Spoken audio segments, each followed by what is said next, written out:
So today I'm going to be doing a tutorial for the any percent KotOR route.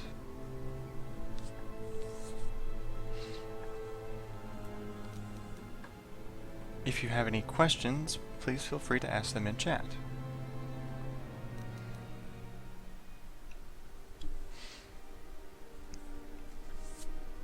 Alright, so first off, some of the options that you'll really want to turn off. All the autopause options should be turned off because you don't want to be stopped. You'll want to turn off the tutorial pop-ups as well as the status summary pop-ups. And you'll want to make sure that you do not hide the quick menu buttons, so make sure that this is off. And we play the game on normal difficulty, so just make sure that it's at normal.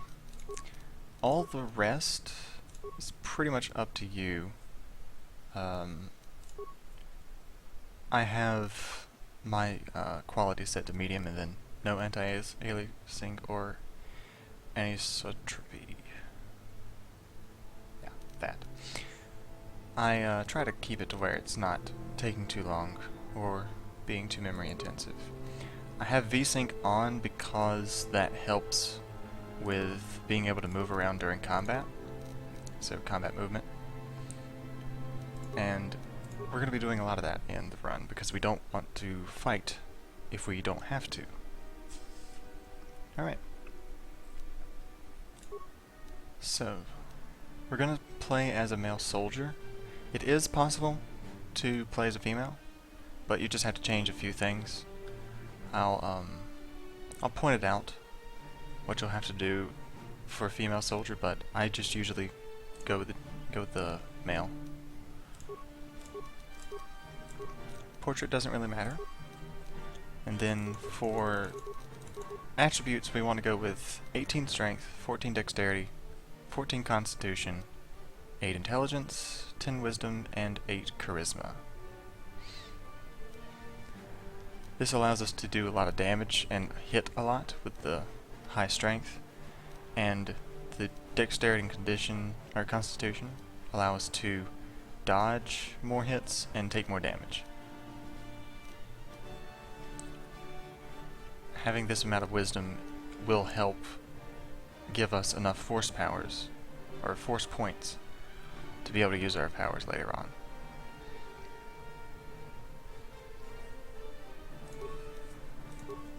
For skills, I go with 2 in treat injury and 1 in security. The 1 in security is just used for a small trick at the very beginning, and I'll show you that in a moment. Treat injury is going to be our default skill to put points in at every level up. For every attribute level up, you'll want to put it into strength. Alright, feats. I pick up Flurry right at the start because it gives us an activatable action that we can do. And then I pick up 2 weapon fighting and conditioning. Conditioning at 3rd level. And then I go back to Flurry and 2 weapon fighting.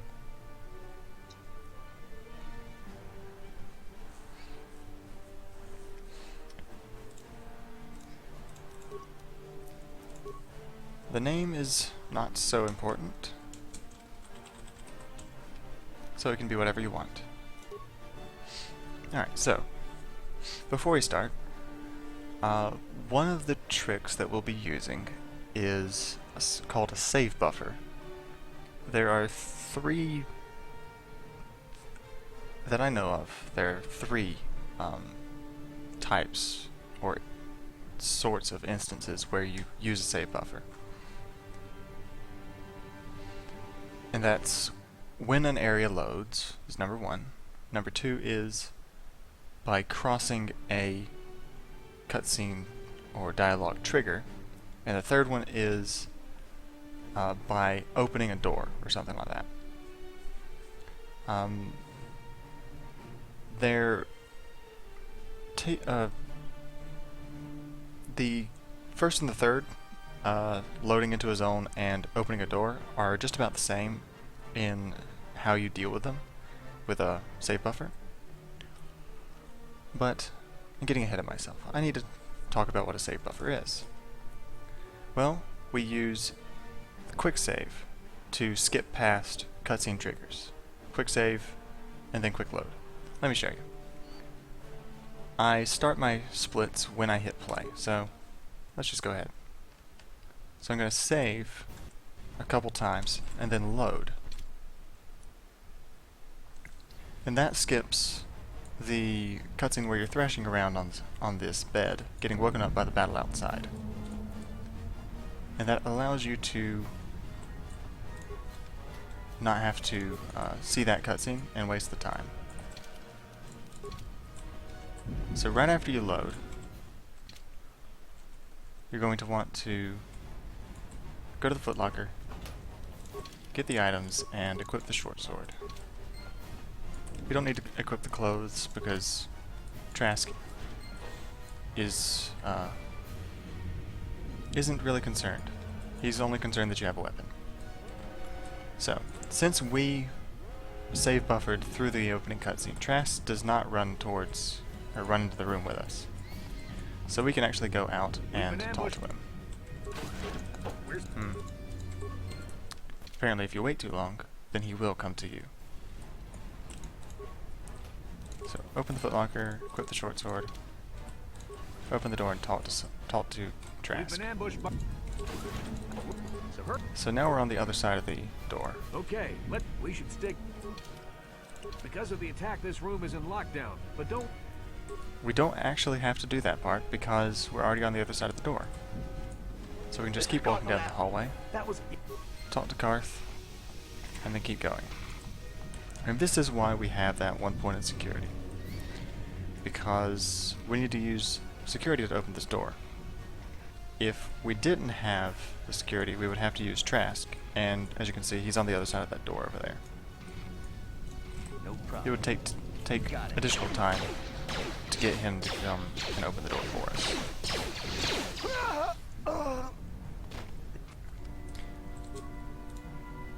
So, a save buffer. I showed you what it did. I'll try to explain a little bit more of why it works later on. Yes. But basically, it's where you save past the activation of a cutscene, and it allows you to skip the cutscene entirely. So you save, and then during that small period of time while the game is fading back in, you trigger cutscene. The cutscene doesn't activate immediately because it needs to allow the game to fade back in before it happens. So during that time you can actually save again, and then save again. If you save after the cutscene has tried to activate and is now trying to play, then a flag has been set. So you can load and the cutscene will not start because it thinks it's already played the cutscene. So we don't have to worry about it if we do a save buffer. So yeah, when we walk through that door or that room, we want to get really close to the... Let's just load back and actually show you.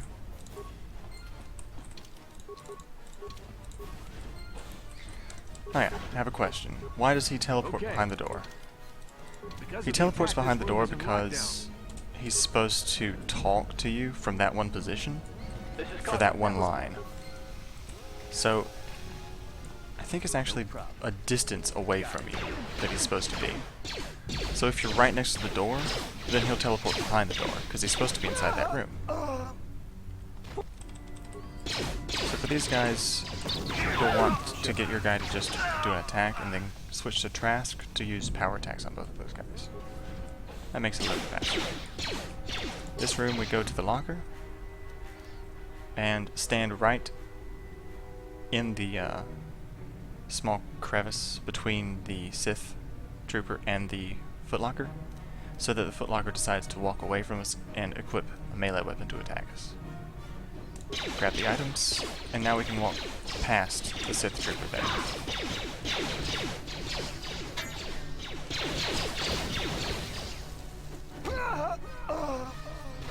We can walk past the Sith Trooper in the space that he's created by moving. That's what I think. So yeah. Right when we gain control again, after that cutscene, we equip the combat suit and the longsword. Now we have to kill these 3 Sith before the door up ahead will open. So we just use a frag grenade. If you're lucky, you'll get all 3 like that. It's dark.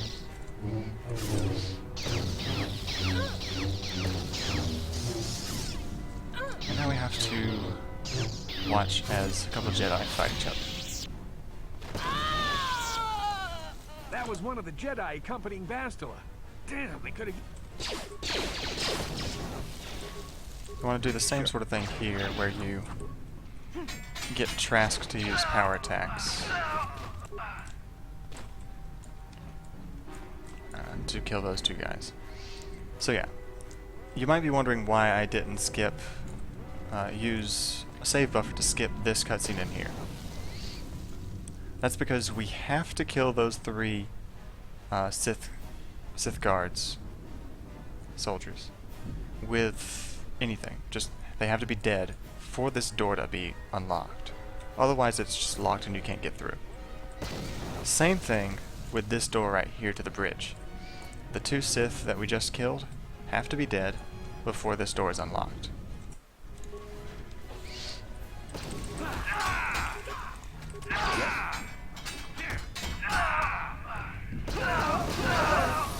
Bastila's not... Same thing with that fight. Do some attacks, switch to Trask, get him to use Power Shot. For the second level up, just do recommended skills and then get 2-weapon fighting, because we'll be using 2 weapons later on. And now we're going to do another save buffer. This is on a door opening. So if we just open the door regularly, we have to wait for Trask to run over to this door and fight Darth Bane.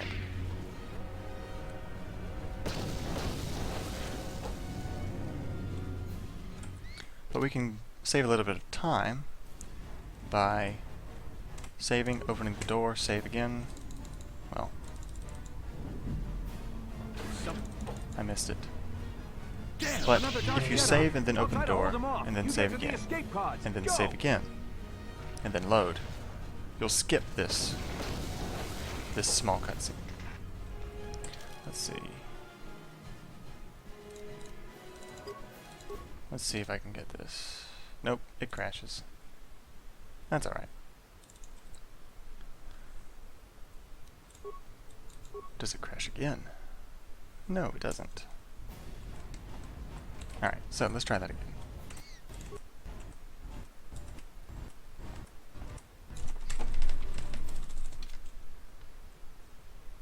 Alright, and there we go.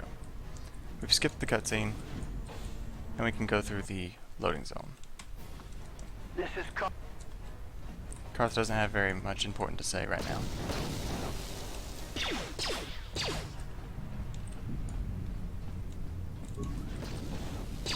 Walk past this guy, open Footlocker,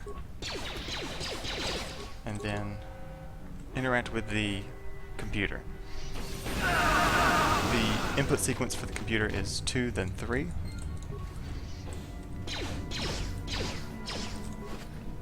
And then just loot the red guy because he has the prototype. You've made it just in time. Prototype Vibroblade. Talk to Karth, and then use the escape pod.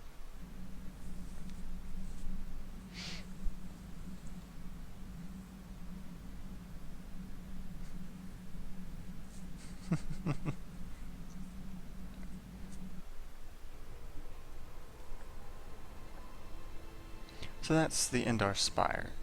You can usually get through it in somewhere around 3 minutes to to see you up 3 and minutes and thrashing 15 about in your seconds. Alright, so for this conversation with Karth, we want to say 4, 3, 2, 5, and then Good 3. idea. But That'll get him to start talking to us. Now we want to open this footlocker because it has computer spikes in it, and also med packs. They're also useful. And then we want to upgrade the prototype Viper Blade. So now next we're going to be doing a somewhat long save buffer right when we leave the door, or leave this room.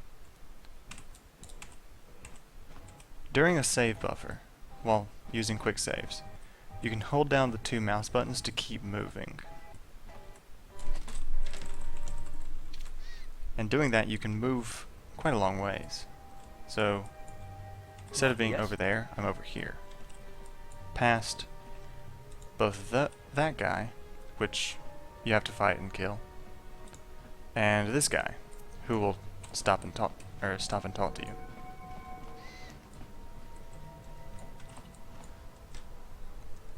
That save buffer is not quite necessary, but it does still save time.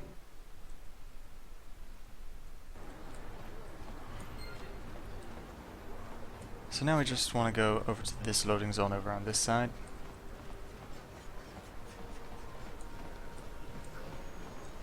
Because we need to get ourselves a Sith uniform before we can go into the Undercity.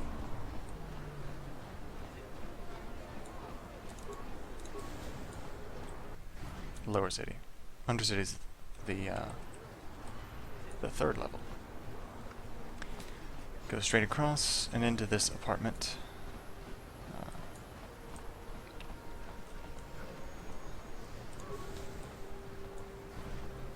2 apartments.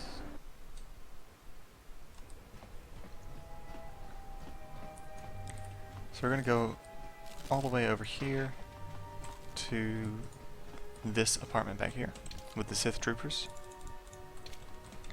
And we want to fight them. So just keep hitting 1. And they'll get angry with you.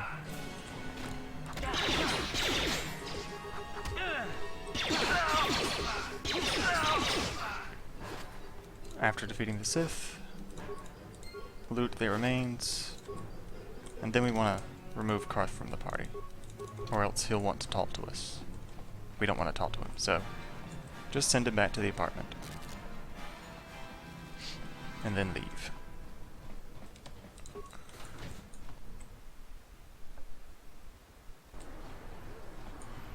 One thing that you can do is right at the end of the loading screen, right when you get to just about a pixel or 2 left of a bar remaining, you can press W to start moving, and you'll move for a little while you're still in the fade in from black transition. It allows you to get a little bit more distance in certain places. So we're just gonna mash through that conversation with the drunks.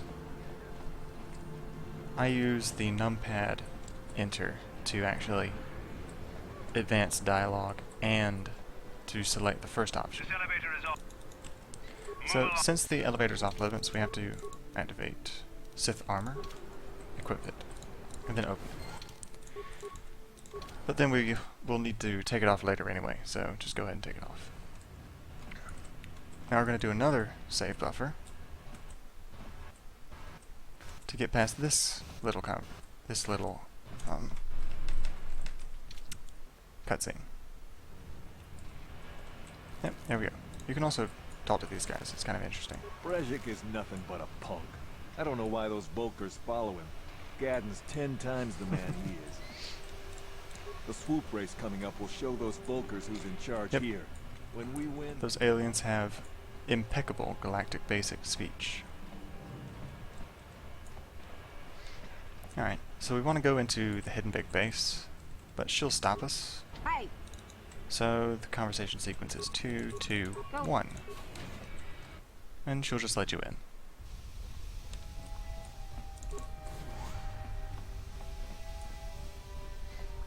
We want to talk to Gadden now. Zager will stop you on the way.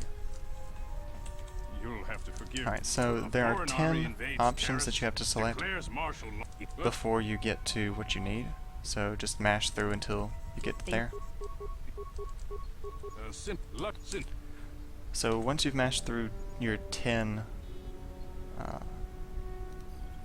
conversation selections, you use 3 and then 2 to give him the Sith uniform, and then to say, "Yep, I'm good now. I know what to do."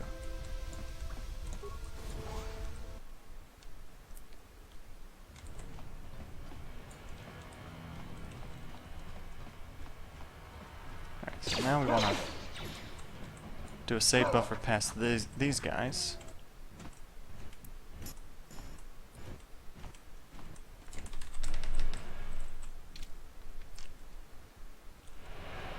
And then keep going.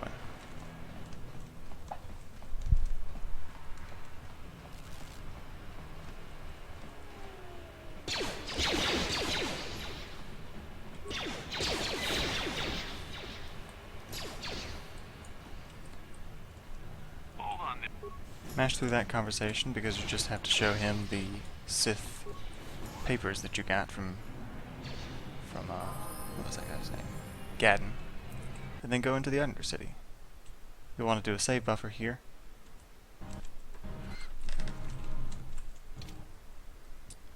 To save a little bit of time while talking to the beggars.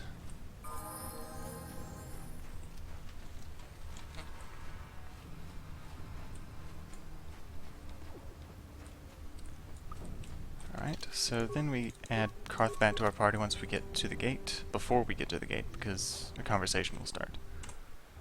Quick save. Hurry, Endar! He will. And just Run, Endar, run! advance through the conversation. And if I open the gate, they'll kill us all. No! You can't do this! It isn't... That way you get to go out of the gate really quickly. And you have to fight the Rat Ghoul anyway. Sure. Well, my guy died. That's alright. He'll get back up. What? Please, you have After to you help kill me. Hengul, Nobody else is gonna I call help him me, Hengul. even the factory It's just a Rat Ghoul. It's... Move in this direction, and then you'll get mission to talk to you. And then we go into the sewers.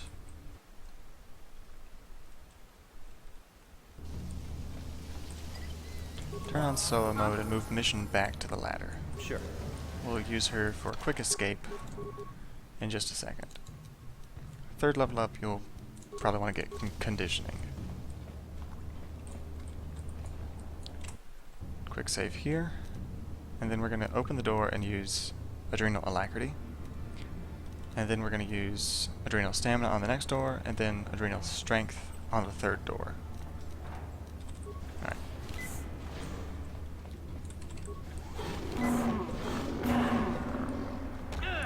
And just run past all these people.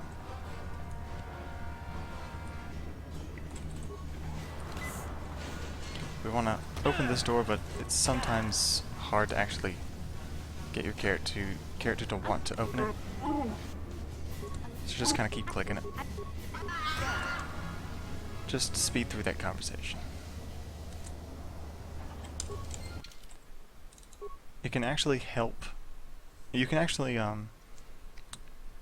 do what we're supposed to do right after this without Zolbar, but adding Zolbar in actually gives you a little bit more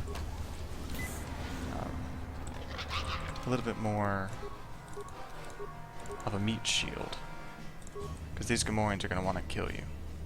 Alright, so when I opened this door, I gave myself a med pack just because I was low health, and then I equipped Mission's Vibroblade and the Prototype Vibroblade, so I can try to open this weapons lock before they kill me.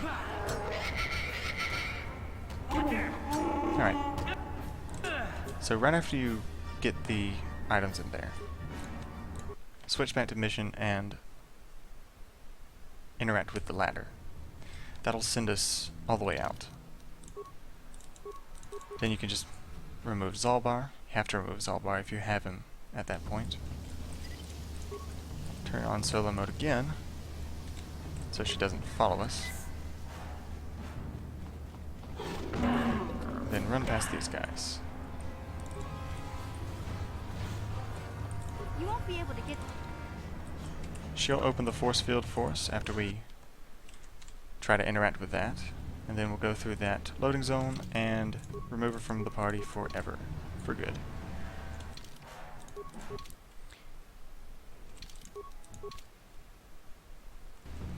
Alright, so if you're ever really low on health, then you might be able to refill it by going to return to the Ebonhawk or return to the hideout, and then just transiting back. It's a good way to keep your health up.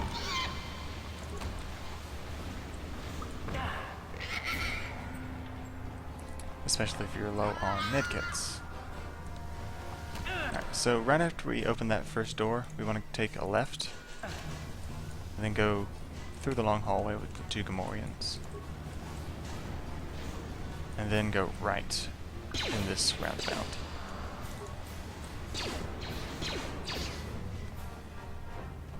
You can avoid those mines by walking at a specific location.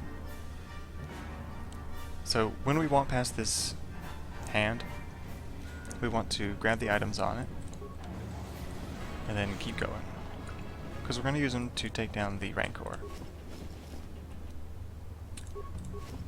Take the items in the corpse pile and then use a sonic grenade or any other grenade that you're not going to use later on, and a synthesized odor.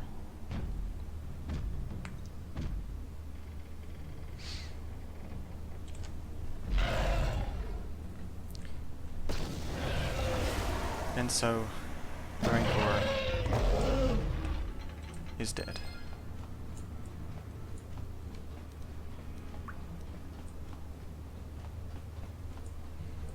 Alright, keep going past him, and then be sure to loot this corpse because it has 3 med packs, always.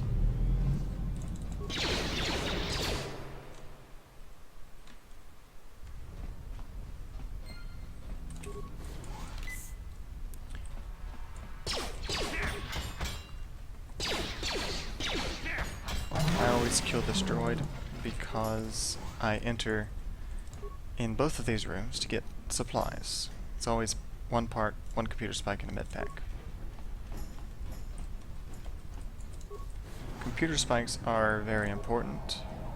Parts are useful for selling, and med packs just are somewhat tight usually. Alright, so here's the first big piece of RNG on Taris. So we open this door and then walk into this corner and save. Then we start throwing concussion grenades at the turrets. This is what we want. If we get all 3 turrets killed, stunned, then we're good, and we can go through that elevator. So that's, click here, scroll down. Sometimes it's hard to keep it selected. And then throw the concussion grenade. More than likely you'll probably get only 1 or maybe 2 turrets. But you need to get all 3 to be able to walk through there. That can take upwards of 12 tries. Alright, so right in this area we go forward and take a right and then go down the hallway. We're going to loot both the desk and the supplies. So try not to die. Interact with the garage computer. Slice the computer with 1, and then access system commands, and then open all security doors. 2, 3. So that's 1, 2, 1, 2, 3 is the sequence for that.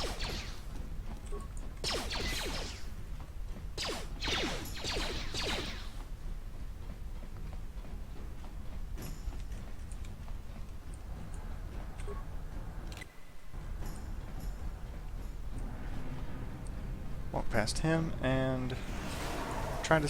It doesn't really matter if you stay on that side or not. You're still in danger of getting poisoned by that grenade, but it's not so bad if you do, because we're going to do another save buffer here. So right before you open the door, save, and then right after the save screen goes away, click to open the door, and then save again. I'll actually move into the room as I do this, and then load, and then proceed. Because what we need here is the swoop accelerator. The save buffer here actually allows us to avoid fighting these guys, or we don't actually fight them. Normally, if you don't do the save buffer, you would just run in here and grab the accelerator anyway. But it's a little bit easier if you just do the save buffer, because they're pretty good at killing you if you don't buffer it.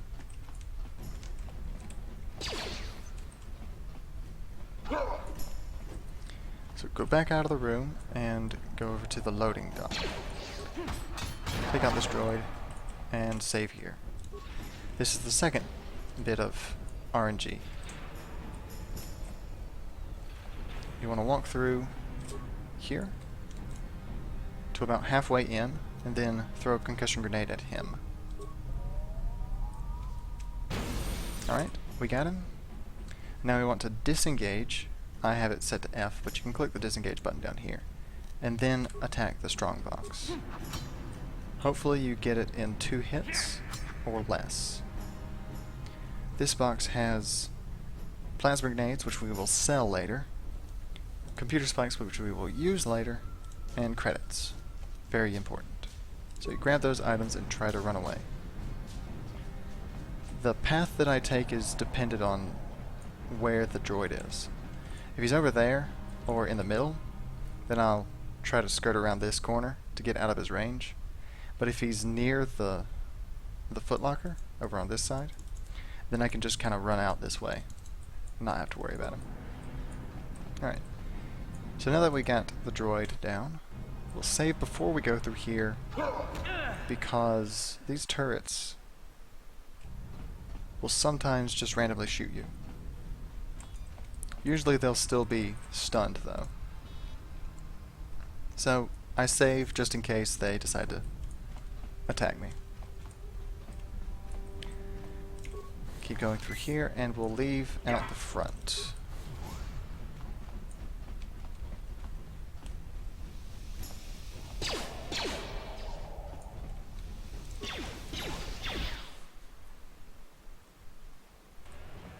Alright. Just run past all these guys as fast as possible. Hopefully you won't have to hopefully we won't have to use too many med packs at that point.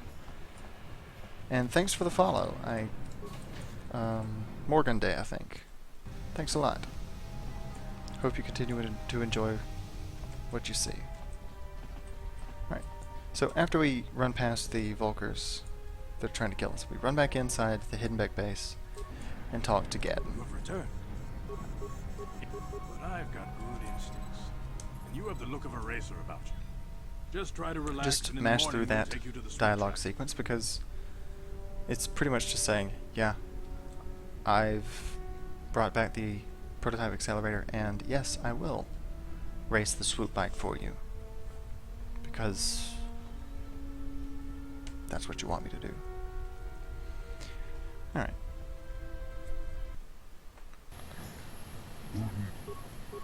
Mash through this conversation with your mechanic, and then go and talk to the race announcer. Just smash through it because that starts the heat. Alright, so for these 2 swoop bike races, I just followed the same path. For the first little bit, I just hit as many of the boosters as possible, which is all of them. But now, I stopped doing that, because it's not as important.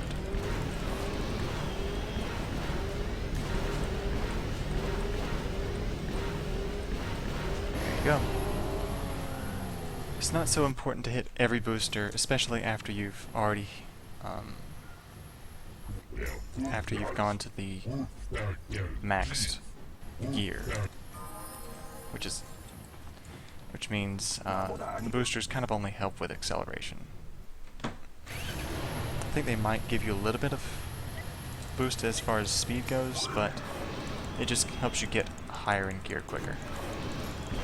So after you've done that, you'll probably have beaten the best time. And then you'll talk to your mechanic. You'll say, someone beat your time, you have to go beat it again. Just take the same path and you'll get a better time because they make your accelerator a little bit better. Alright, and then he'll say, it was so great, no one can beat it. And they congratulate you because you've won the prize, which is Bastila.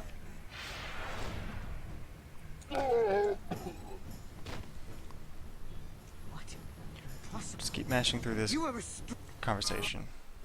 So, right at the beginning of this fight, I save. Because Bridget can be annoying sometimes. So, right after I save, I run backwards, and then throw 3 frag grenades at him. I might end up throwing another grenade at him, depending on what I get. So I've gotten 2 10s so far. 3 10s. So that was not a very good sequence of grenades. If you're really lucky, you'll get at least 2 20s, which would mean Bridget would be dead now. So I'm just going to use another grenade, sonic grenade, and that'll kill him. Then you loot Brejik and try to talk to Bastila as fast as possible. She doesn't like talking until you're done fighting, so she has to stand up before she'll talk. Split. Bastila. Is something wrong? Master the Bastila Karth conversation, but then when the screen changes slightly to just Bastila conversation, you'll need to say, forget it, it was nothing.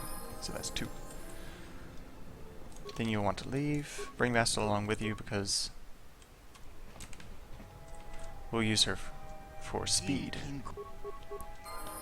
Mash through that conversation.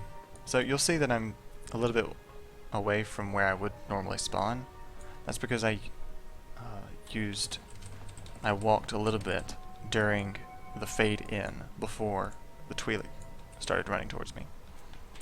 Alright, so now we're gonna level up Bastila. I give her dexterity, treat injury, and then burst of speed. Sure. What can I do? Burst of speed's the most important thing, because it allows us to run faster.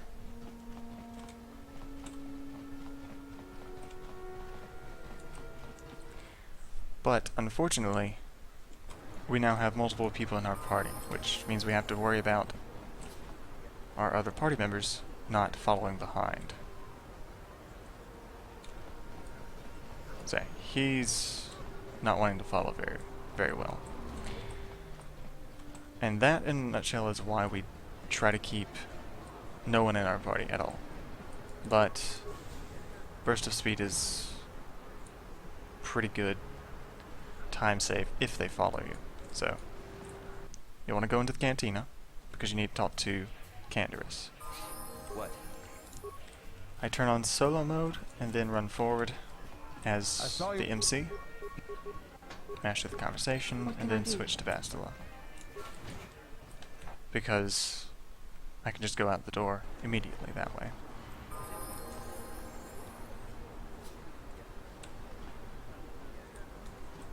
Alright, so we want to give Bastila her lightsaber and Brejik's gloves.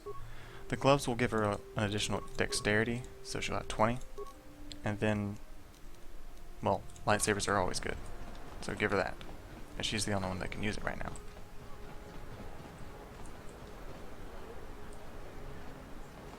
Alright.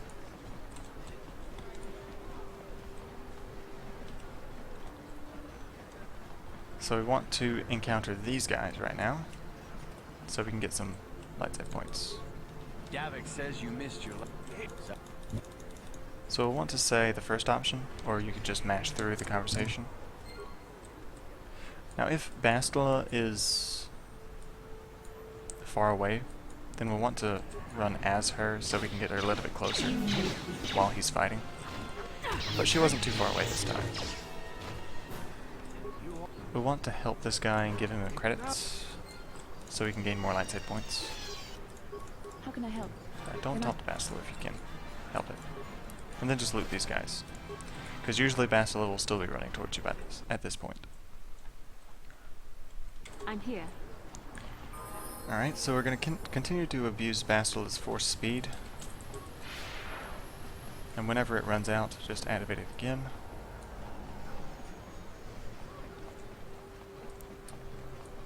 And we need to get T3 and 4 now. So we go to the droid shop. There he is. She has T3 for sale, but we don't have that much money. Or we don't want to give her that much money. So we're going to use option number 4. Give me the droid for free, or Davik will close the shop down permanently. And she'll do it, even if we don't have any persuade at all. Yes? What? I'm here. Now that we have Sure. T3, we want to unequip everything from him, Yes? Yes? because we're not going to use him. And we need to sell everything, most everything. Any repair kits that you have, any parts that you have, sell. Only sell one clothing. Don't really need it, but you know, we'll use it later. Then sell the short sword down to the blaster rifle. Keep the frag grenades. You can keep the sonic grenade too, at least for now. You want to sell the plasma grenades and Brejik's armband and his belt. And then any ranged item and below. So that means we have about 6,400 credits. We will not be using those on Taris, but we will use them on Dantooine. So yeah. Now we need to go into the Sith base. That's why we have T3. I'm running backwards just to make sure that they follow me.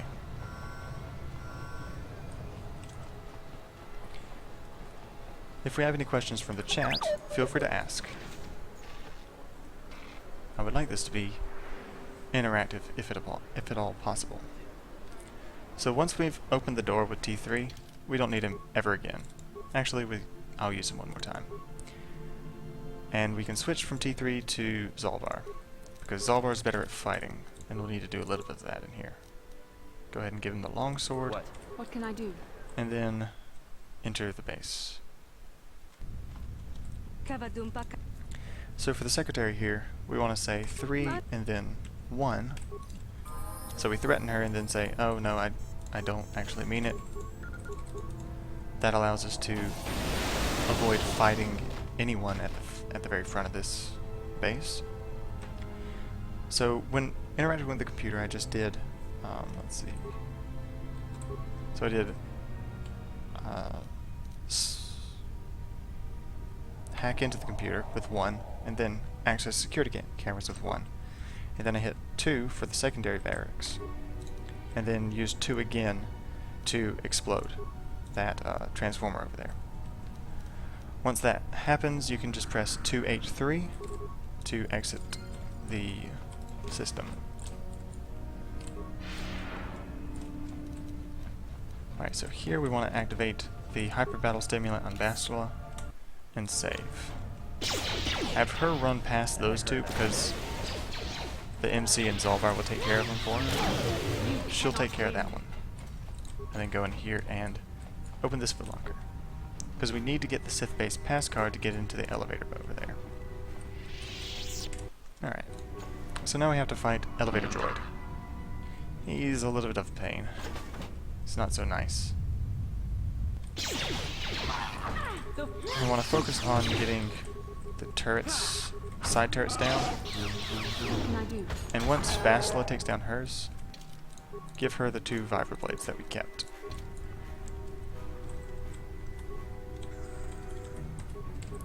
Yes? And then we fight the droid.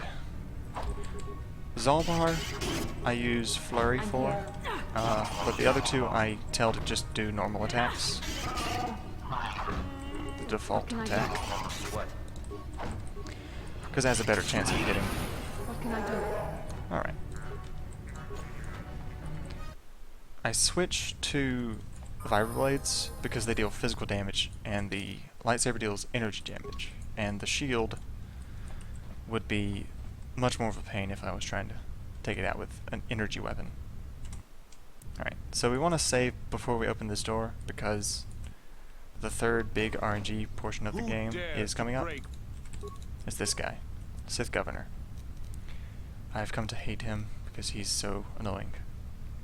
The strategy here is to use 1 frag grenade, a concussion grenade, and a poison grenade on him at the same time. Yes? If we're lucky, all 3 will hurt him. But we got unlucky here, and none of them, or the concussion grenade and the I'm here. poison grenade did not hurt him at all. So he's just gonna kill us. It's not very nice.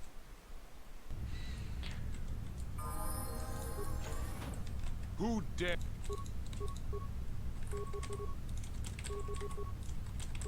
What can I do?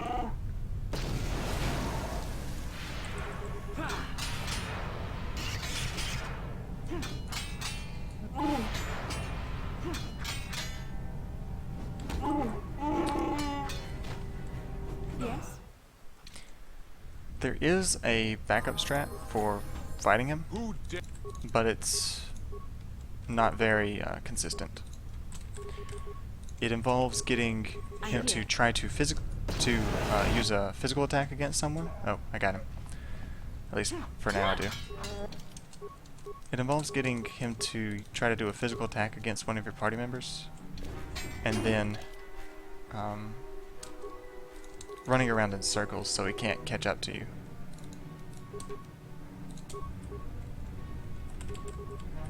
Alright, let's try to salvage this What pretty can I do? convincingly. There we go. If you're very lucky, that will I'm happen here. on the first try. What? I'm here.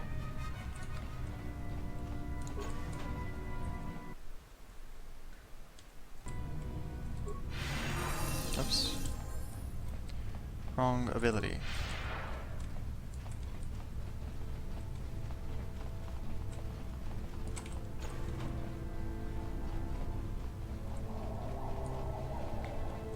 And now that we have the launch codes for Taris, we can just go back down to the lower city, go into the cantina, and talk to Canderous.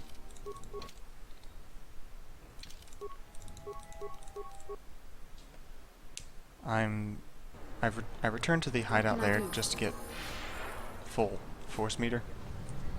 I don't know if it actually saves time to do that if you're run out. Probably not. This elevator.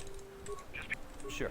The guard doesn't realize that you have authorization papers, so you'll have to talk to him anyway. So, talk to him, remove both party members from your party, and then go to the cantina. Hey, you bet.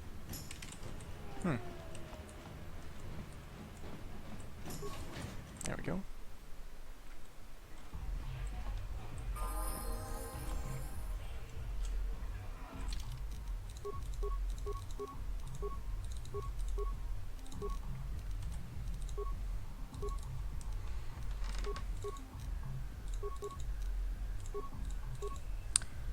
Bill brings up a good point in chat. She does have a lot better chance to hit with a single Viper Blade than with 2, but she also has a better chance to deal more damage. +2 plus 0 versus +6. it might be better to just give her one. So it's kind of your choice. Either way works. I figured so. Right, so just press 2 when you talk to Canderous, and then 1. Add Bastila to your party, and then we get to watch the cutscene. We cannot skip this one, or else we soft lock the game. Alright, so right after this cutscene ends, we're going to do another save buffer. And that'll skip having to fight Davik.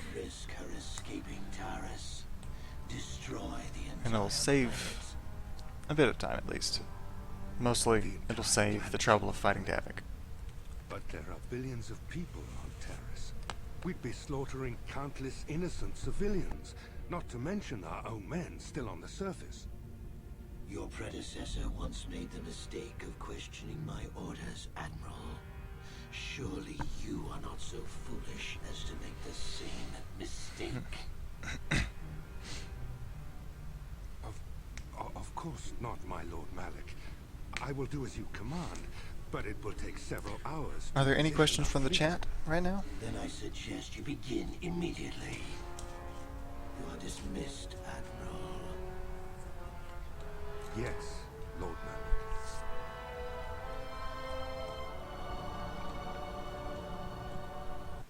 Here we go. So right after this load screen goes away, we want a quick save with several times, with a little bit of time in between each one. And then load. You don't have to save that many times. I was just showing to give you an idea of how much time between each load. So yeah, they're still standing over there, so we don't actually have to talk to them or fight them. What can I do?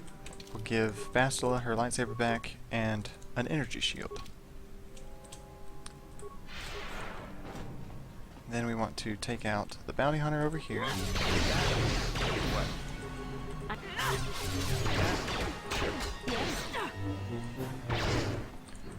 And then save here, because there are torture droids in here.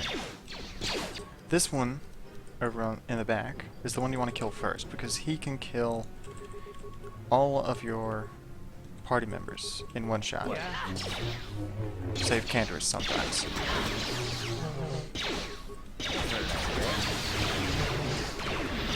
Huh? Sure. What can I do? Once both are dead, I used to be the pilot of the Ebon activate the cage Davik's release, flagship. I know the codes and to just disable mash the through security this system conversation.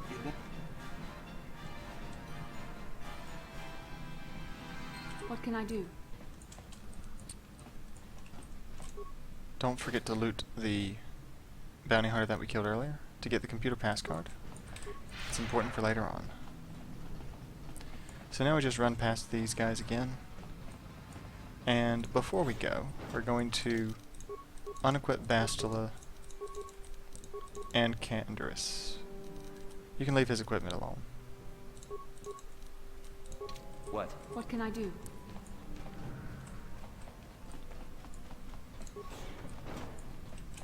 And then we interact with this computer with the sequence 1, 2, Here it 2, 4, 3. That allows us to open the hangar bay door without having to use any computer spikes.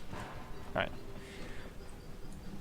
Now that we've gotten to the Yevon Hog, we're going to do we're going to interact with it and leave. But right afterwards, we're going to do a cutscene skip. This is how we skip the longest cutscenes in the game. So, interact, board, Let's get this ship fired up. and then we want to Pick up have the rest of the your friends, and cursor then we'll have to get off. in the top right corner and keep clicking. Click up here right after the cutscene loads. You'll actually end up clicking one of the quick menu buttons. And that the best is for you to click the map button so that you can just go ahead and click Return to Yevon Hog. And this is how we're going to skip. I've spoken. Count. So we've just skipped the large cutscene with Saul Kareth and, well, it's not quite large. It's the cutscene with Saul Kareth and Darth Malak talking about the destruction of Taris, and they want to continue the destruction. That actually ends up skipping the fighter segment as well, where you're gunning the turret. And also the small dialogue in space, and the dialogue, right, the dialogue you say on Dantooine is still there though. So that saves quite a bit of time, and we'll do that a few more times throughout the run. Ah, so you with me are Master Vrook. So we can just Master mash through Vandal, this conversation and of course because the chronicler of our academy, Master Dorak. Padawan Bastion, we don't have I to am sure select you are any already familiar with. other icons or options. We're going to do the same thing here as we did in the cutscene skip, because we're going to skip the vision cutscene. This morning. Remove Canderous from your party because he's still there from the cutscene skip. And then go become a Jedi. I'm going to level up before I do that, so that I don't have any extra Jedi levels. If you have extra level ups when you become a Jedi, you can add those level ups to your Jedi levels, therefore getting more Jedi powers, but I find it to be not really very important to get. Alright, so now is one more important skip. The last option that you select in this segment is we don't have time for this. And then the old man in red is going to say something at the very end. After that, we want to quick save. And then we'll be able to skip this cutscene. Intensive training. That cutscene is the worst.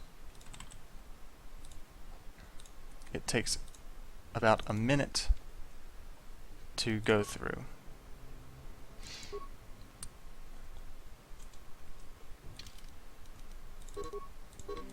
Why not transit back? Bobiosu suggests transiting back to the Leviathan, because that's where the cutscene took place. Actually, the cutscene doesn't actually take place on the Leviathan. It takes place in a stripped down version of the Leviathan. Let me see if I have I think I have a save.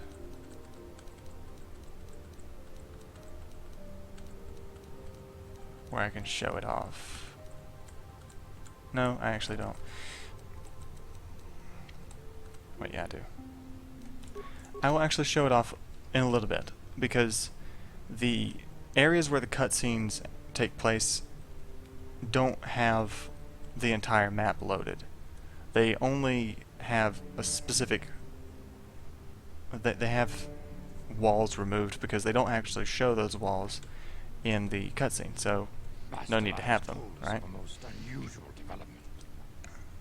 So, furthermore, transit back is disabled, unfortunately, so we can't actually go back.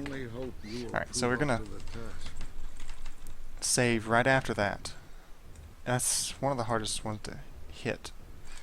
Then we're gonna load. And now we've skipped the training montage cutscene. That one is very important to skip. After we skip it, we're still up there, so we have to come back here and talk to Jar. We'll have to talk to him twice because he talks to you at the end of the montage cutscene too. So we just had to finish the cutscene there, I guess. So the sequence there for that second conversation was 1-1 to get to the Jedi code, and then 6-3-2-6-4. So the Jedi code is actually just 63264. After talking to him, we talk to Dorak and just mash because all of the Jedi Guardian stuff is at the top, so we can just keep hitting enter. Get the recommended skill.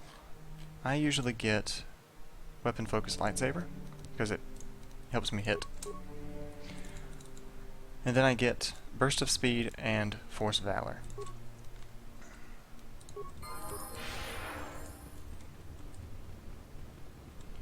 Activate Valor and talk to Jar. Now we'll go make our own lightsaber, which we will not really use.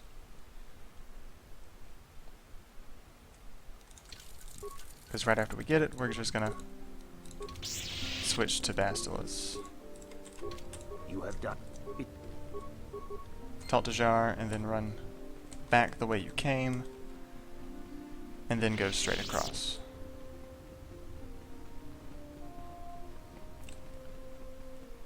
The council has decreed.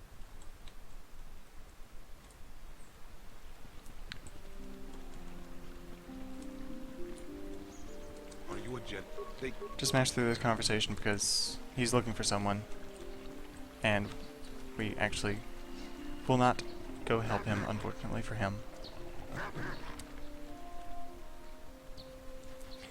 Alright, so now we get to see the next movement technique. Force jumping. So we're going to force jump to pretty much anything we can that's along the path that we want to go.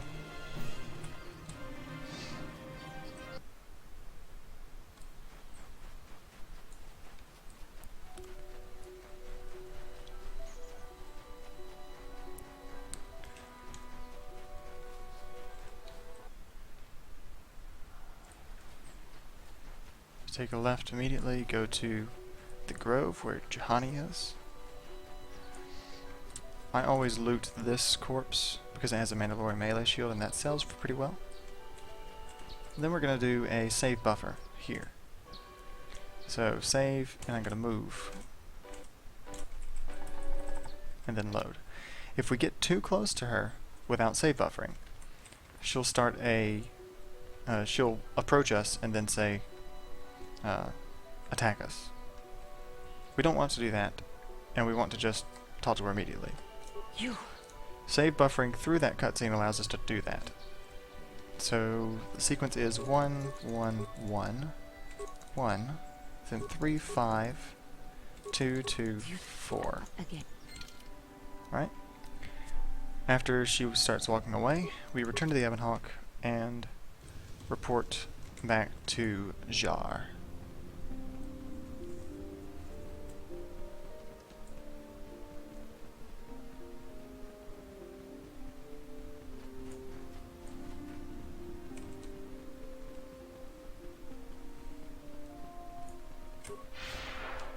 You have done. And then we need to talk to Vrook. It is good. That's Vandar, sorry. Hit 4. You have to have Bastila. So then you just smash through this next conversation too. Remove Bastila from your party, and then transit back to the grove.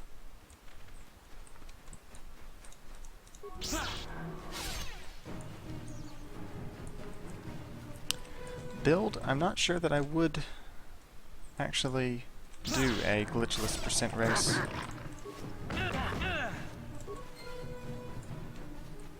I enjoy doing the glitches too much, I guess. Alright, so when you enter that large pasture area again, for the second time, we have to stop by at a corpse on the ground. It has some good items that we're going to sell. So just jump to one of the Cath Hounds and then loot the corpse and then run away. Here I'm going to do another save buffer. You don't necessarily need to do it. I just do it anyway. Go ahead and enter the temple. Walk forward. it'll say, hey, you need Bastila with you. So go ahead and allow it. And then turn on solo mode. Mash through this conversation with the droid. I'm here. Switch to Bastila and use Burst of Speed. And move her back here. Yep. Yes.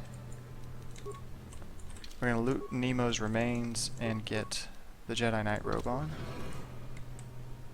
Jump to the Guardian droid.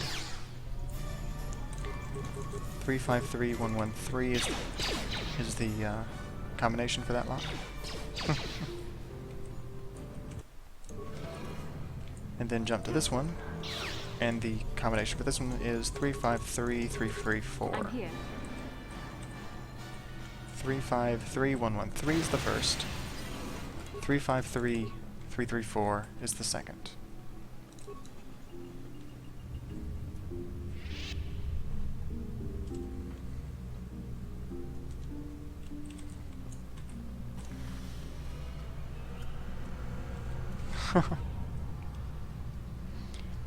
Hey, either run is probably enjoyable. I really enjoy doing the glitches though, so I haven't really looked into the glitchless percent.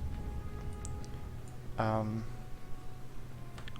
ahead and learn whichever one you find you like. Unfortunately, Bastila decided not to tag along. So after we go see the star map, we just leave. Hopefully Bastila will follow. And then we remove her from the party and return to the Ebon Hawk.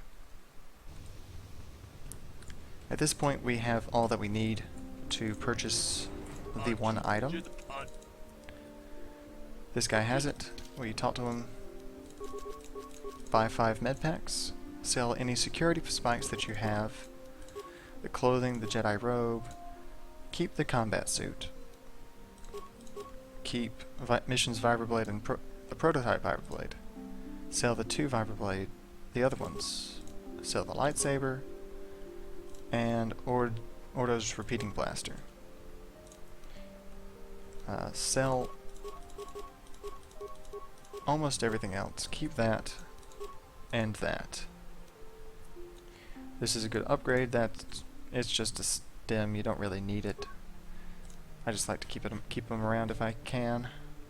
This is the item that we want. Costs 8,500, and I just barely get enough. So CNS Strength Enhancer is really good because it gives us 2 strength and +2 to all of our saving throws. So right after you get it, go ahead and equip it. And go back to the council to report on your findings.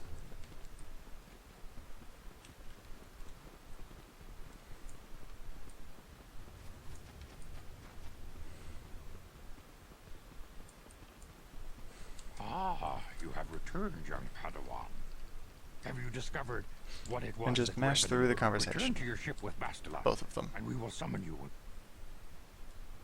Padawan, you have done well in discovering the stock. Afterwards, you want to transit back and then return to the Ebon Hawk.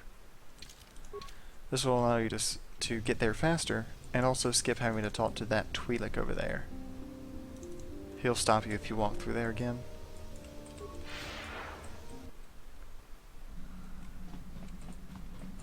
We're going to give our lightsaber the sigil crystal and the prototype Vibroblade the second upgrade.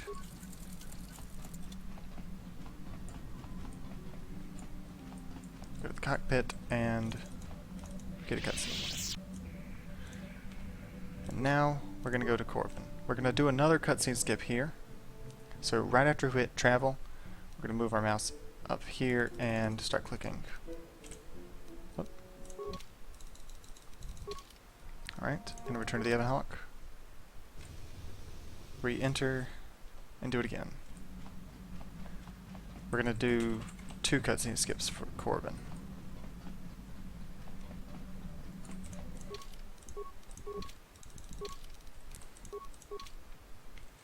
And then right when we get to Korriban, we use Force Speed.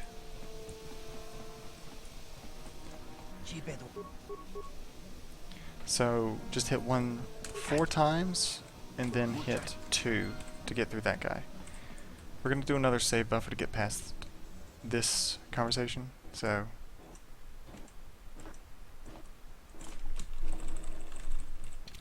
like that. Save while walking. You can walk while actually hitting quick save. So by using the 2 mouse buttons. So left mouse and right mouse makes you walk. If you press save, you're still walking on the other side of the save. So that's how I do the walking during saves.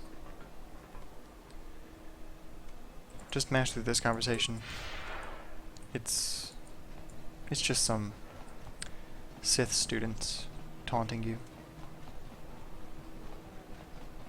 Alright, you're gonna exit Dredge Day, and then go talk to the Sith guard over there. Just gonna hit option 1 and mash through the rest of it. We'll go back and up the ramp.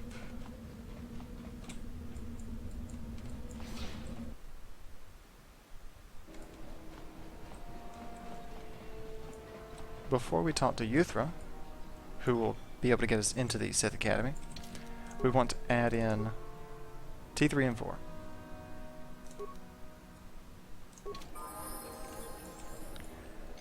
So with T3 and 4, we're going to use Force Valor and save.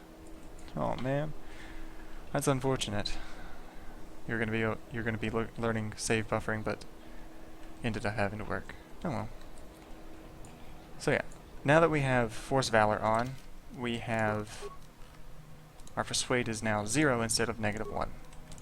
So 11442 is the conversation sequence for her. If you get really lucky, you'll successfully complete the persuasion attempt. Since I have party members with me, I have to say, they're slaves. And then tell her, yes, I'm ready to go.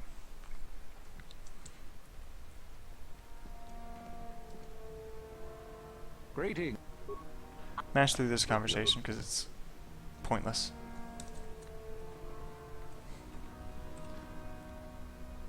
Alright, you get sent to your room, but there's a footlocker here, so it has advanced med packs and something to sell later on.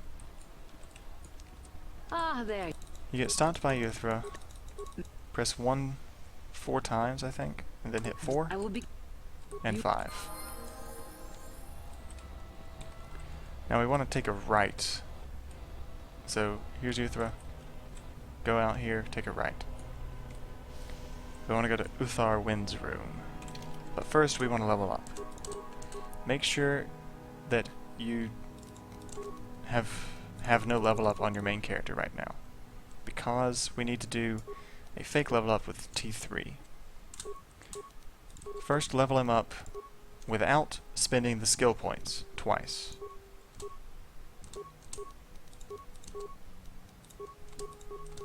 Alright, so now he's level 5. He wants to level to 6. So we save here and then perform a fake level up. Fake level ups are performed by using tab. I have it set to tab. It's just the one that switches switches the who you're controlling. In the menus it still switches. So it switches back and forth between T3 and tutorial. If I hit enter, I will activate the level up. But if I hit tab and then enter, I cause a glitch, which is a fake level up. It's trying to level up T3, but it's on tutorial, the MC. So nothing that actually happens in the fake level up will stick until we do a real level up at the end. So just go ahead and do recommended for both skills and feats while doing fake level ups. That's important. Recommended.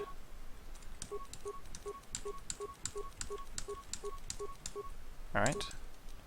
Now that we've done 3 fake level ups, he's ready to level up to level 9. So he's level 8 now. If I hit level up, he'll go to level 9. So we want to do level 9, and then give him all security. The remaining points don't matter. For the feats, we're going to give him Master Gearhead, and then accept. He's back down to level 6, but he has that 12 in security that we told him to have before. Also the +3 from Master Gearhead. The fake level up here allows us to get a higher skill level than we're supposed to be allowed to at level 6. I think. I hope so. Otherwise, kind of wasting time. But once we have 12 security, we can open this door. Actually, 15 security. And then open this footlocker as well. This is important because it has a Sith mask in it. What? The Sith mask gives us immunity to mind affecting. That's a very important immunity that allows us to just completely be immune to several annoying force powers. It also gives us a little bit of a bonus. Regeneration force points. Huzzah. We also got a Jedi Master Robe, so go ahead and equip both of those. And then we can leave. But we have to talk to one other person before we go. Here's the show. We do the exact same thing as we did with Yuthra. We use Force Valor, then save, and then talk to her. So, just press a whole bunch of 1s. It failed the first time, so that's alright. Talk to her again, and press 2. 2. That makes sense. You want to get both persuades off. Once both persuades work, press 4. You have to persuade her to help find the Sith holocron together, that sort of thing. Alright, so now we go towards the main chamber, take a left, and then go out here. And now we're going to do something else. We're going to position our cursor at the top, and then walk out the door, and just click. That way we get this menu open, and we can remove T3 from our party. Go ahead and return to the Ebon Hawk while you're doing that, and then transit back. What we just did was cancel the activation of Calo Nord's conversation.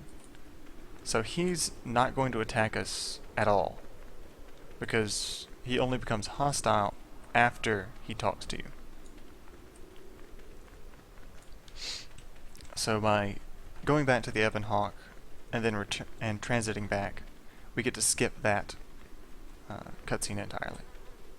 Also that fight entirely. If you don't skip that, you can just run past him. Running past him, however, has the problem of he will shoot you and kill you. Not all the time, but enough to be annoying. Alright, so we want to go into Agenta Paul's tomb and run up to the obelisk and give it a frag grenade. When we do, these droids over here will start to activate. But what we can do is actually use next and previous to target one of the droids, and then use throw lightsaber. That will cancel the activation of all these guys and also make those guys disappear too. It'll also get us out of the cutscene quicker. And that's why I picked up throw lightsaber, just for that one skip. Otherwise, it's not as useful.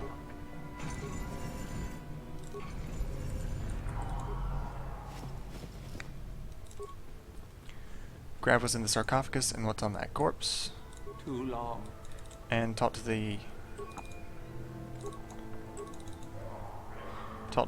ghost. It's 1114 and then 11111 whatever. Sith statue. The notched steel sword is the real sword, so it's just keep mashing. Yes, that is the So one. yeah, that was the one that he was looking for. And then just say, I'll go.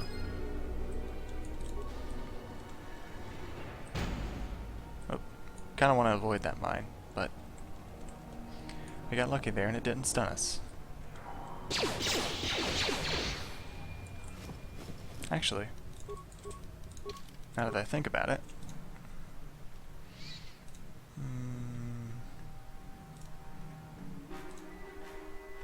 mine, where's the mine?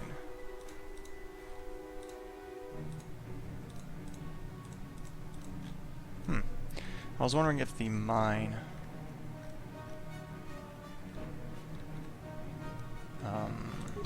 okay. I was wondering if the mine's effects were neutralized by the Sith mask, but I doubt it was. Alright, so now we're gonna see Shardon at the end. But we actually don't need to fight him. So just do 1, 1, 4, 3 to give him Vibroblade. The one that's not the sword. One of the ones that's not the sword. And that way we don't fight him at all. Saves a little bit of time.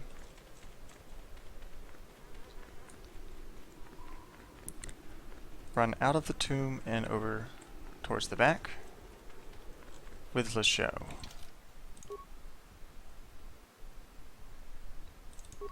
We want to add in, I usually add in Juhani and Zalbar, just for a little bit extra muscle for these fights.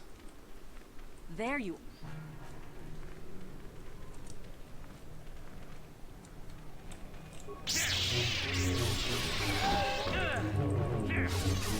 That might be the case, yeah. That mine didn't activate. Alright, so she'll talk to you after you finish the Toccata. So you just want to say 2 and then 3 to get her really angry with you without getting dark side points. I've been having trouble unfortunately getting Chirac to try to attack at the same time.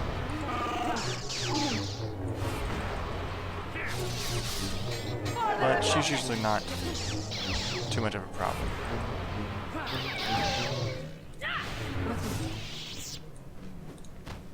Except now, when she just killed me.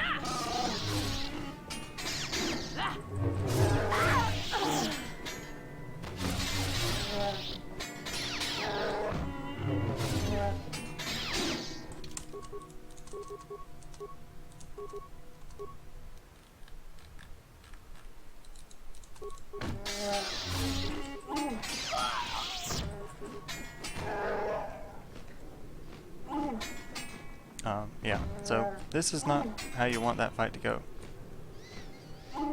Hopefully you can get both Juhani and Zalbar to help you take down the show.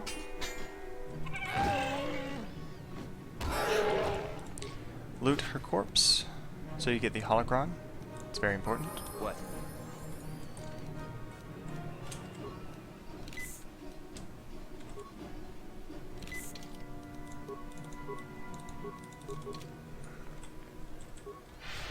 And then we're going to run back towards the academy.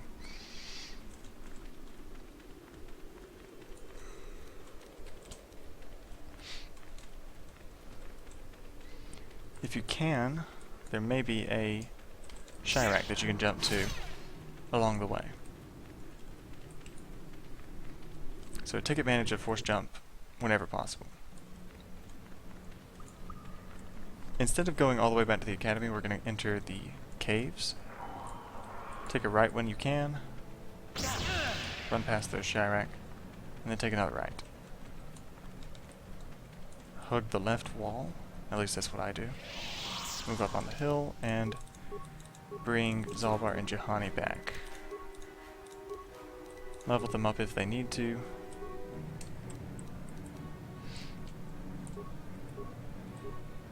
Sure. give him adrenal strength, make him a little bit better. Huh.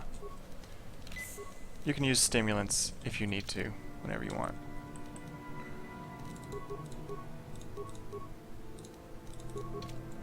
Alright, but save before this fight. Make sure you do that. Hold it right there. Press 4 to just get them to start attacking you. And then I usually target the Sith rebels in the back before I target Thalia, because they like to stand by and just use a whole bunch of force powers, which are really, really annoying. What?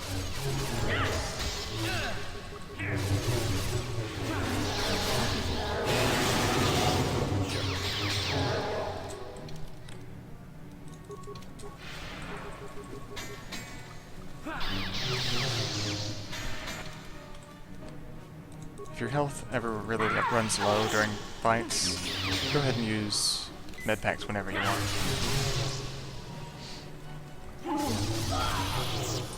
Right, and after taking those guys out, just remove the rest of the people from your party. Loot Thalia and loot this guy, this random guy in the back. He has something that can be sold for a pretty good price. Hello, Gavin Brown. Welcome to the chat, and welcome to the tutorial.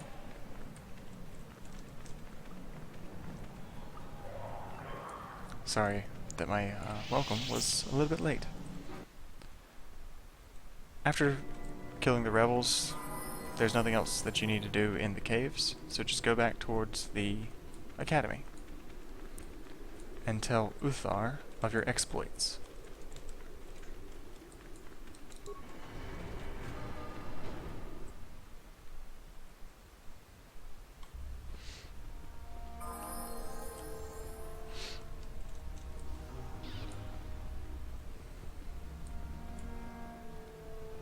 Ah.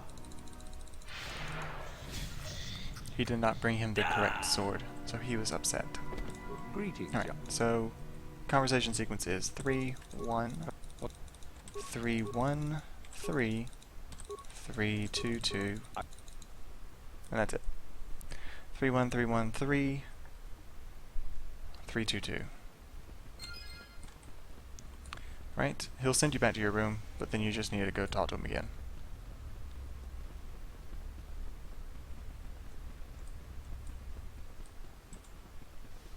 So then. And hit 3 to be able to go straight to the tomb.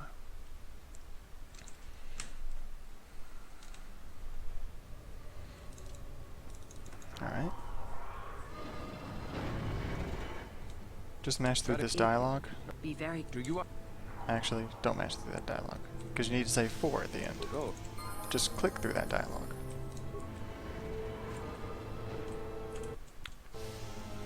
I try to jump to the raid just because it seems to give me a little bit better enemy placement. Loot this corpse because it has a good selling item on it, and walk through the door. Do want to loot this one as well because it has the Solari crystal, and jump to the Tech on the other side. You want to pull the lever without dying, which I failed to do.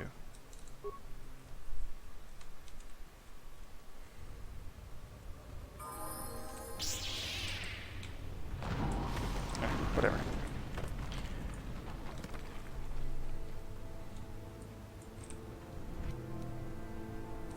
Yep. It will be archived. Thanks a lot for human.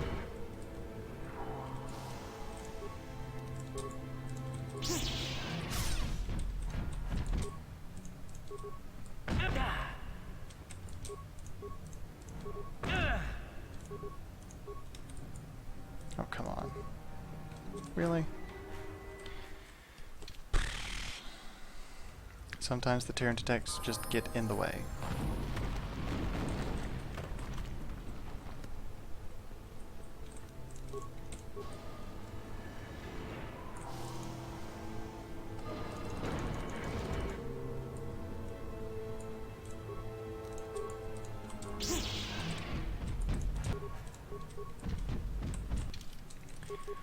I'll level up just to make sure I don't die. I got Master 2 Weapon Fighting, and then Affect Mind, very important. And then loot the Pillar of Ice to get the special cold grenade. Then just run past those guys.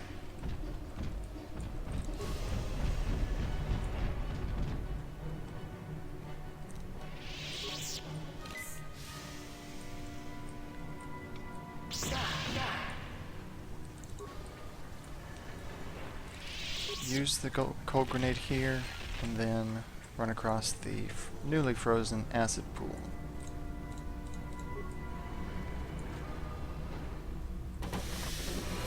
And there's your first star map. Actually, technically second star map.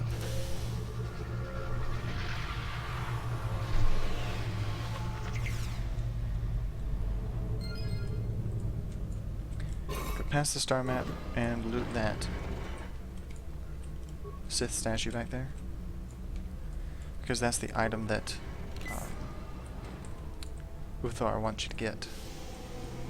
Oh yeah, by the way, there is a mine here that we're trying to avoid because it deals a lot of damage.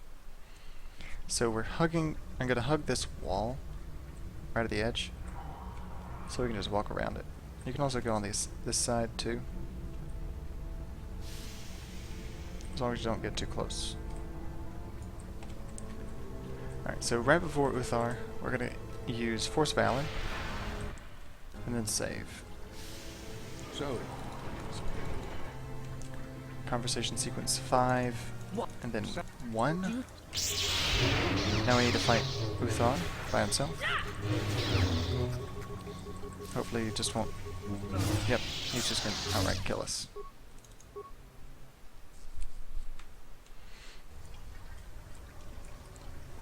so, you go.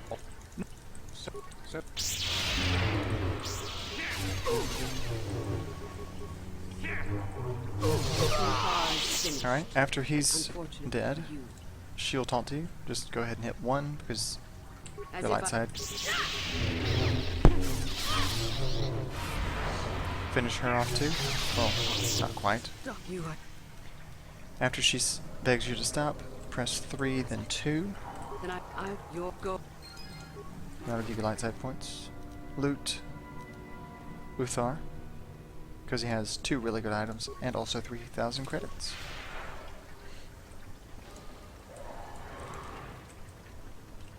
Run past the raid, and then you're home free.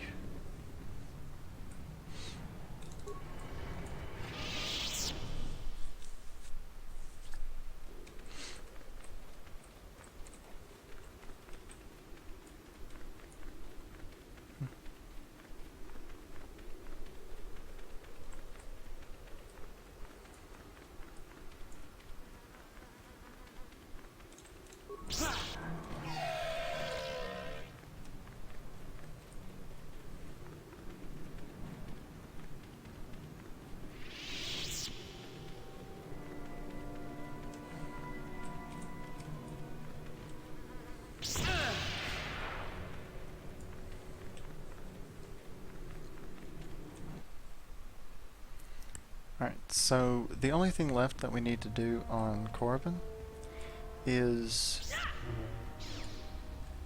go to the store. And the store has really good stuff. Good items.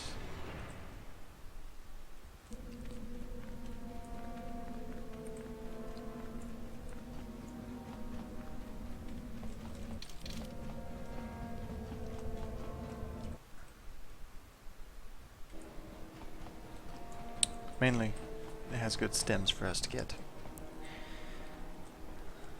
A Twi'lek will stop you as you walk up this ramp. Just mash through the conversation.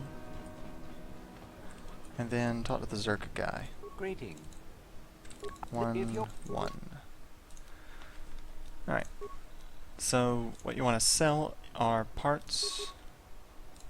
One of the 2 Jedi robes, the Senegar Warsuit, Silverline Sword, keep the Viper Sword, the Verpine Droid Disruptor, Sonic Grenade, Demolitions, Verpine. Keep Yusani's Dueling Shield, that's important. And then sell the Implants, Shadeless Journal, and the Security Interface. And now, the only things that you need to buy are 5 Chinese Battle Stimulants, 5 Hyper Adrenal Strengths, 2 Alacrity, and 2 Stamina. And that's it. But since I used a trick to get my mask, I can just keep getting extra stuff. So I'll just get more of those and all of these med packs up here.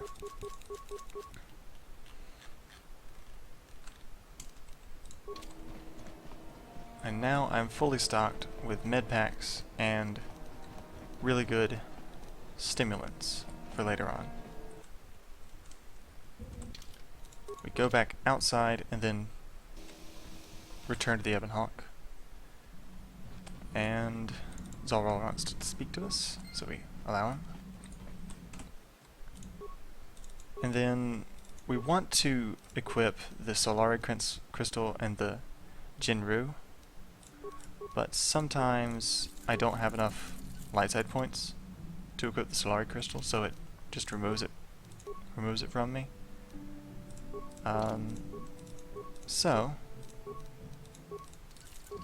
we'll just leave it off for now.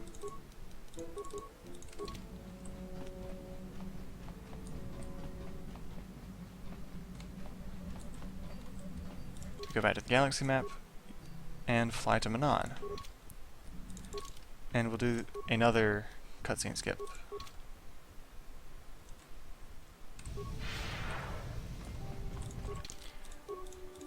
On Manaan, when we leave the hangar, there's a really long cutscene or dialogue of a Selkath talking to you. But if you have a party member with you and you walk over that line, the dialogue does not actually start. So we could just add Bastila and then remove her from our party. And that way, we don't have to listen to that very long conversation. So at the end of that dialogue, all you pretty much have to say is 4, and that will end. That will let you stop talking to that rebel soldier.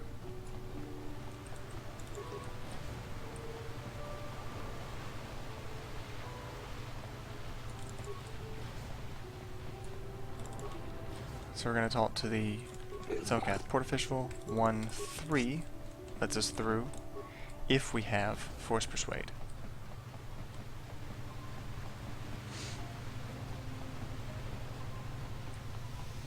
I think it's called Effect Mind, not Force Persuade. Yep. Oh, yeah. So after we talk to the port official, we keep going through the door and then hug the left wall to go through this loading zone. Walk forward and encounter them, then just go towards the back over on the left.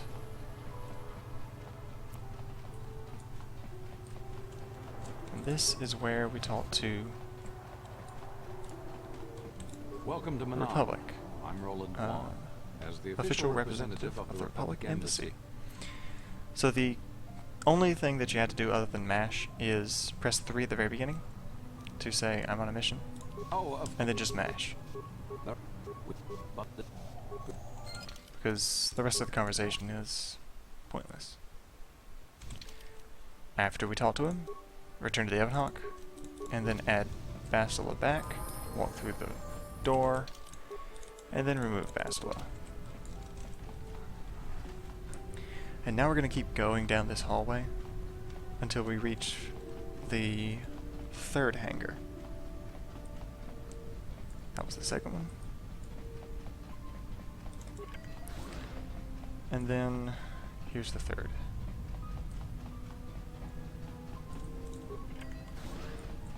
Alright. So this is the thing that we would have to watch if we were not using Bastila to skip it. Alright, so open this door and go to the transport and use it. Just one to use it.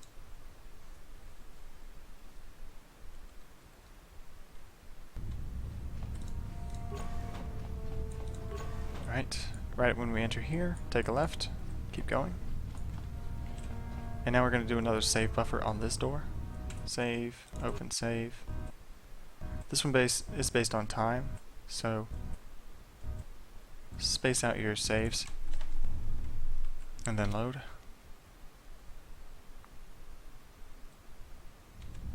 You there. At least I thought it was based on time. Maybe this one's based on time and location. I hope not. Alright, just gonna load it back and try to move as well.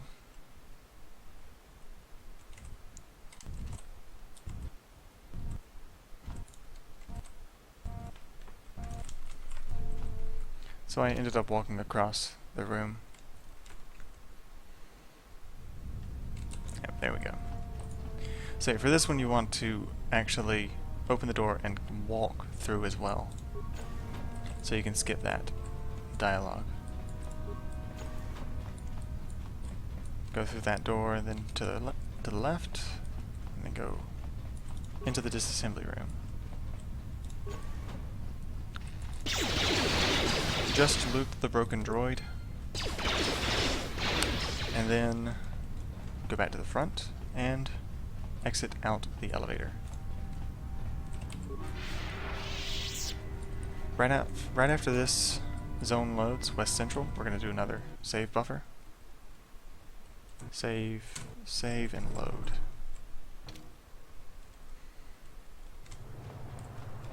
Alright, that avoids getting arrested by the Selkath, for the first time at least. Then we just keep going this way. Take a right, go through the door at the back. Hey. They'll stop you. Just say either, any of the options. One or two works.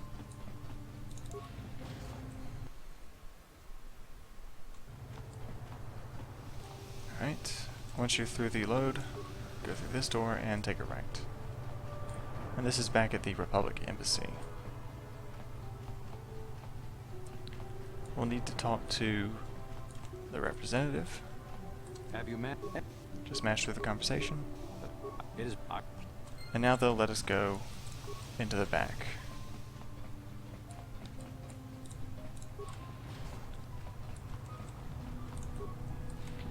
And we can use their submersible.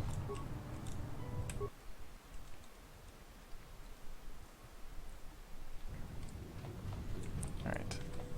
Ow. Just smash through the conversation with the mercenary. He'll disappear in a little while.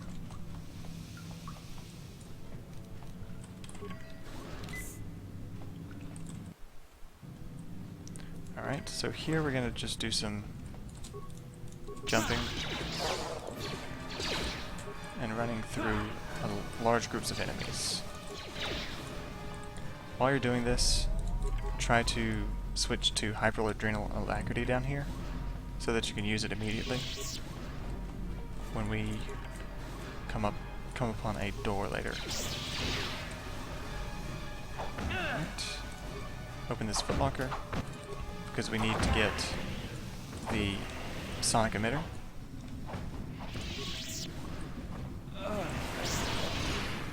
Use alacrity and then go through the pressure door.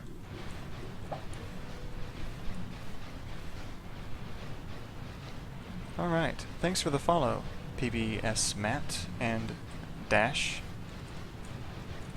Hope you enjoy what you're watching. Keep going forward and talk to this survivor. Just smash through the conversation. It's not as important.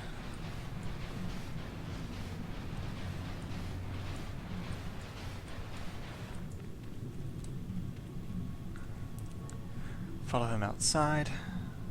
Come on, hurry up. Don't just stand there, we have to keep moving. The water is filled with cows! And watch his demise.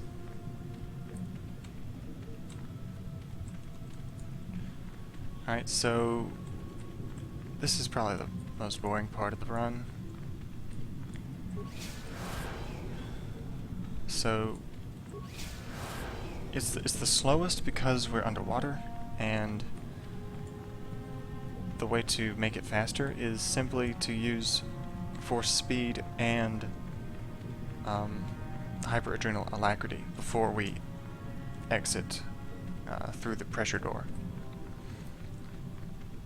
That allows us to save some time here. If you're careful, you can get both of these last two together, but sometimes they're just not in a very good sequence for you to be able to get both. Alright, go back through the other side, and then you'll want to get this footlocker right here, because it gives us 4 more computer spikes. Alright, so we want to click on this force field and just keep clicking. I won't let you open the door for those months. Because we want to try to open the door as quick as possible.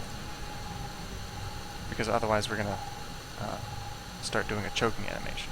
We don't want that. Use Force Persuade to get him to open the force field for you, and just mash through the rest.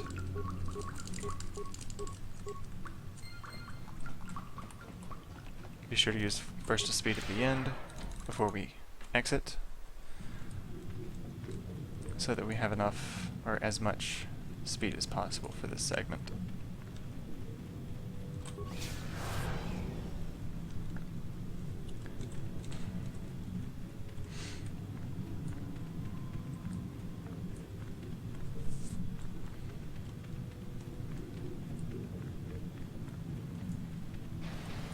Alright, so here we'll interact with the Harvester control. Hit 1, 2, 4, 2, 5, 4, 5, 2, 5. That's the sequence to do the light side action here with the Sea Beast. Otherwise, you can just feed toxin into the vents and kill it.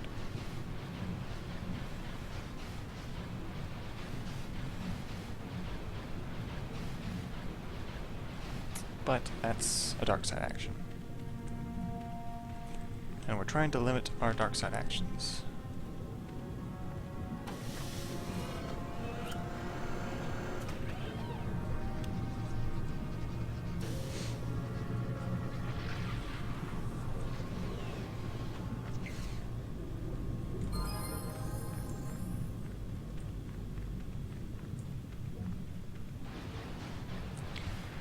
And now we just go back.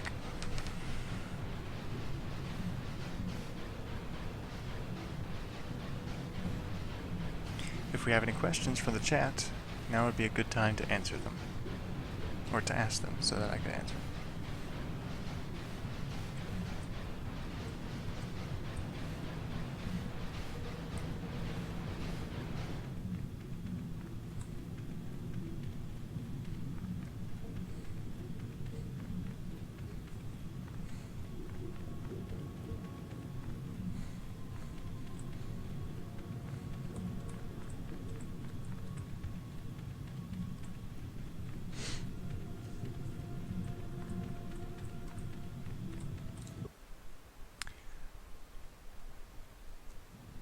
There is an instance where I do a dark side action because it saves money. The question was, are there any instances where you do a dark side option because it saves time? Because it's faster. It probably would be better to use the some dark side options, like that last one, to kill the fish, because the any percent light side run is simply based on whether or not you get the light side ending to smash through this guy's conversation. So it doesn't really matter whether or not you get, if you do all the light side options, as long as you're close enough to neutral by the end where you can make the decision whether or not you want to have the light side or dark side ending. But the place where I use the dark side option to get to save money is on Taris when purchasing T3. I threaten the droid shop owner so that I get T3 and 4 for free. Alright, so when we open this door, we're going to get arrested. But we can do something similar to the cutscene skips, where we just click up at the top on the what are they called? Quick menu options, and open the map, and return to the Ebon Hawk. Hello, Yip-Yo. Welcome to the tutorial. I hope you're having a good day. Alright, so now we're going to go to Tatooine and do the same cutscene skip. We'll have to do it twice this time, because there's both a normal cutscene and a pre-vision cutscene. So we have to skip both of them.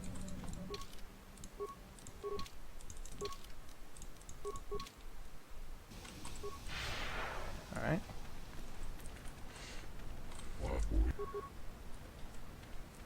So now we're on Tatooine. Just so you know, I'm going to save real quick so and restart my game so it doesn't crash. Well, not quick save. I saved in a different location. There we go.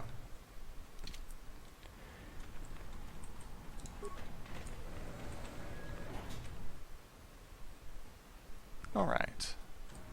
So now we're going to go into the Zerka office right here, because we need a hunting license to get outside of Anchorage.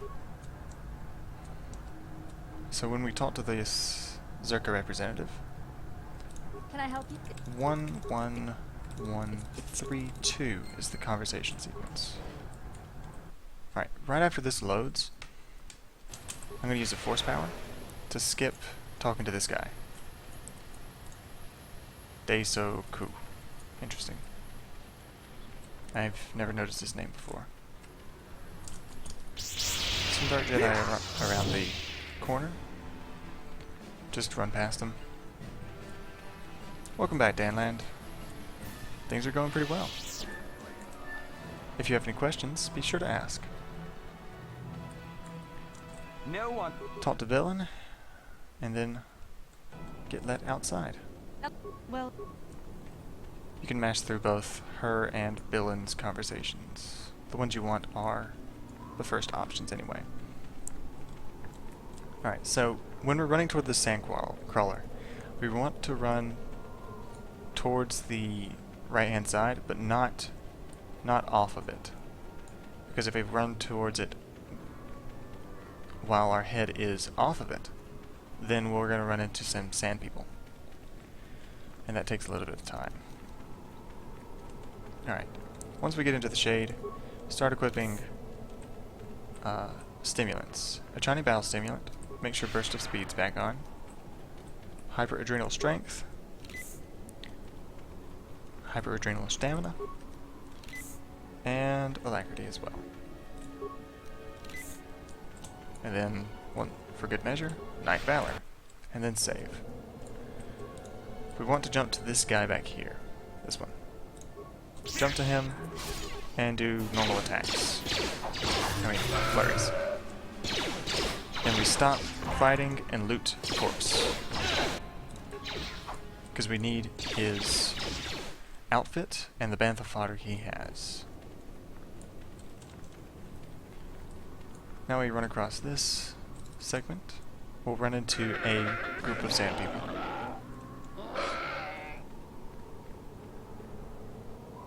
And then we'll run away from them. There's a mine there. It's poison. Don't know why it's there though. Seems an odd location to put a mine.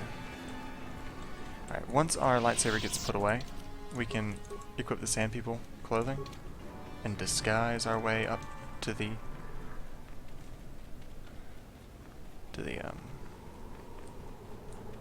Enclave. Otherwise, these turrets will kill you. Open the door, equip the Master Robes again, and then go to the right. Kill these 3 Sand People.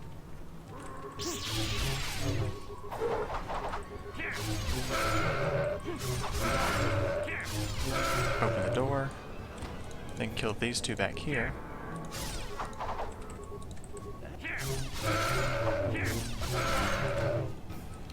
Heal up and turn on Yusani's dueling shield. Save, enter the room, and kill the chieftain only.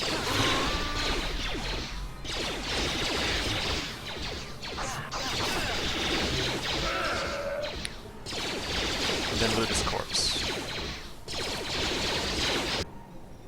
You'll get the map of the Eastern Dune Sea, which is the important bit.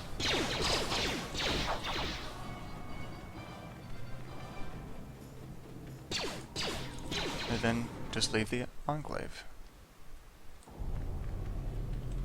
Jump to Sand People as we go away, because force jumping is fast.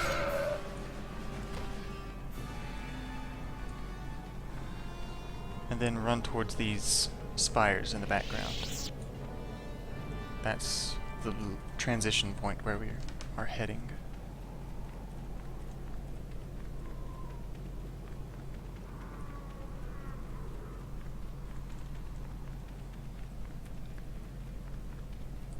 I want to watch out though, because there's 2 mines, one there and one over there.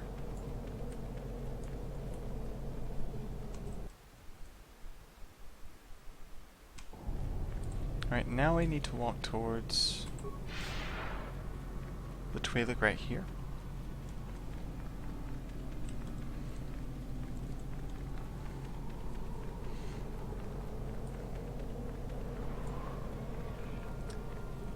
We can actually use what's called a save teleport to skip this guy's death animation. His name's Hunter. So what I did there was I held down both mouse buttons to keep moving, and then I just saved. That causes you to teleport. Teleport is set a certain distance ahead. It's not as specific as you would hope. It seems to be dependent on the system. So we're going to do that as we go back as well. However, KotOR has a problem while a memory leak that is associated with saving. So using too many quick saves will cause the game to crash. So that's why I don't use it more often. Alright, so what we did there was we talked to the Twi'lek and agreed to help him hunt the crate dragon by luring Bantha, the crate dragon's favorite food, towards the den. So we run back, talk to Bantha, and then Sand People get angry with us because they don't want us to feed Bantha to the crate dragon. Of course, that's sensible. But then we just go ahead and kill them because we need to get inside because there's a star map there.